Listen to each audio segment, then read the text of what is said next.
Today's stimulus update will also have a focus on all of my SSI, Ssdi, RRB, Veterans Affairs, beneficiaries, representative payees, so make sure you stay tuned to the end of the video. Hey guys, and welcome back to the channel. Happy Tuesday, everyone. It is Tuesday, November 10th.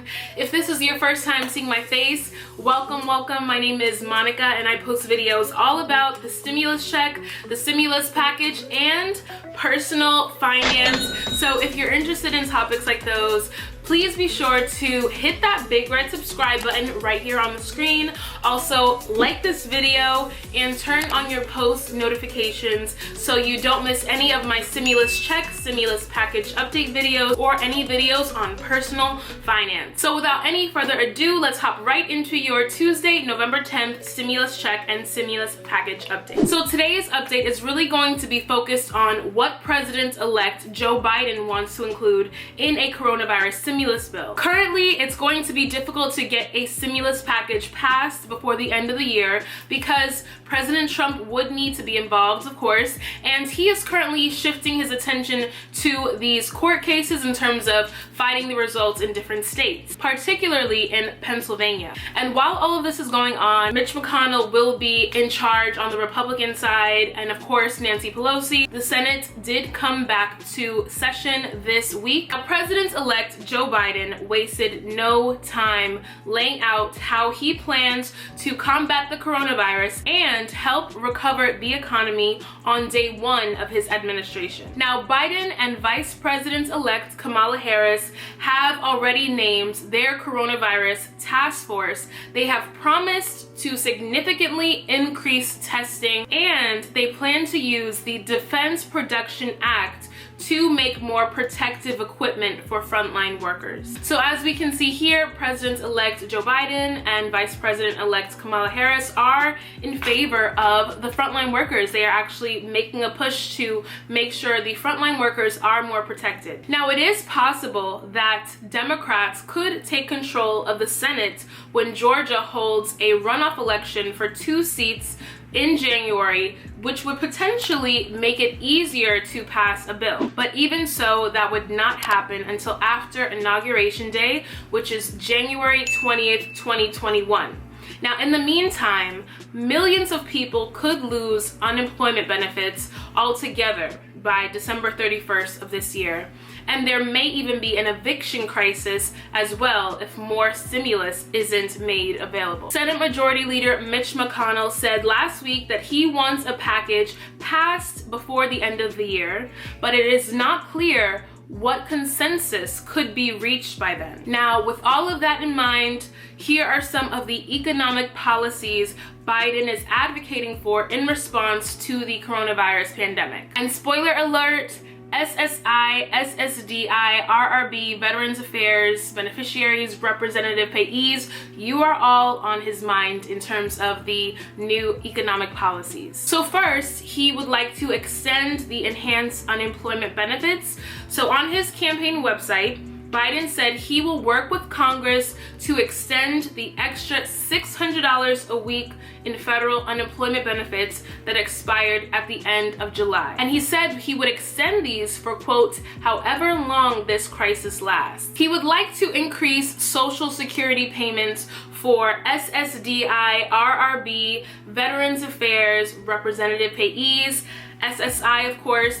The president-elect has proposed increasing Social Security checks, including for veterans and SSI beneficiaries, by $200 per month. This was also proposed by Democratic Senators Ron Wyden of Oregon and Elizabeth Warren of Massachusetts. Now, a simple benefit increase like this, like increasing Social Security checks by $200 a month, will improve the lives of millions of Americans, and it will help our economy stabilize and recover. Biden would also like to make COVID-19 medical treatment free. He has advocated making all testing and treatment for COVID-19 free for everyone, including any possible vaccine. He has also said that the federal government should pay for 100% of the cost of COBRA insurance for people who lose their jobs during the pandemic for the period they are eligible. He would also reopen enrollments for Affordable Care Act plans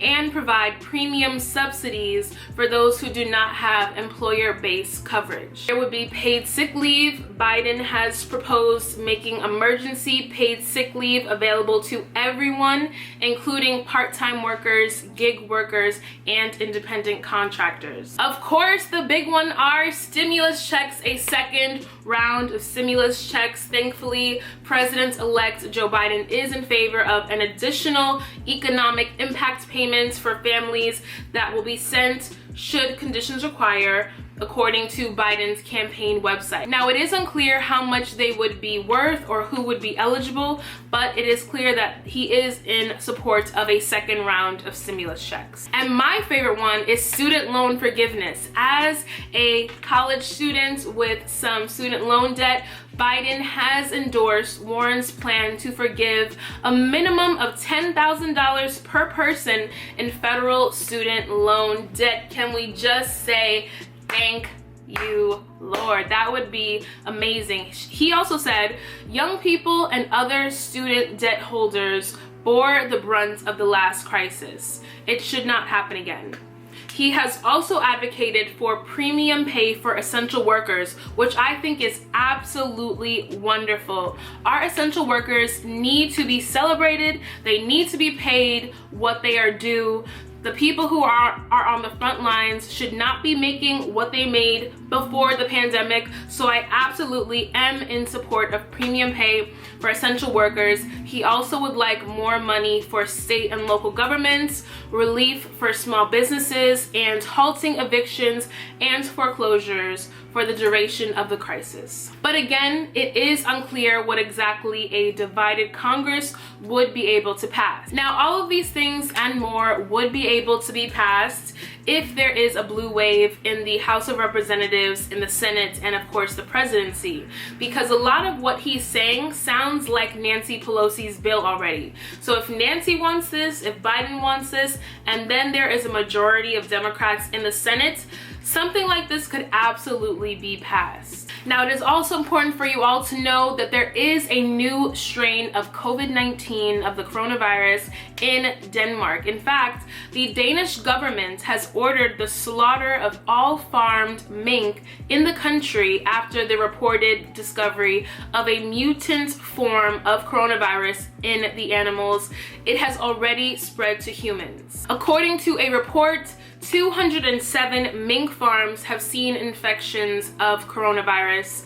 The authorities have failed to contain the virus, and all 17 million farmed mink in Denmark will now be culled. And to sum everything up, Mitch McConnell and Nancy Pelosi both called for a coronavirus stimulus package as final 2020 election results are counted. McConnell did say that the economic recovery justified a smaller aid bill, a smaller stimulus bill, while Pelosi again rejected more narrow legislation. She is definitely not in favor of a smaller bill. Let me know in the comments down below whether you are in support of Mitch McConnell with a smaller aid bill or whether you're in support of Nancy Pelosi with a larger aid bill. So that is it. That is your stimulus check and stimulus package update for today, Tuesday, November 10th. Happy November 10th, everyone. It's almost Thanksgiving time, so I'm thankful for all of you this November. I'm really grateful to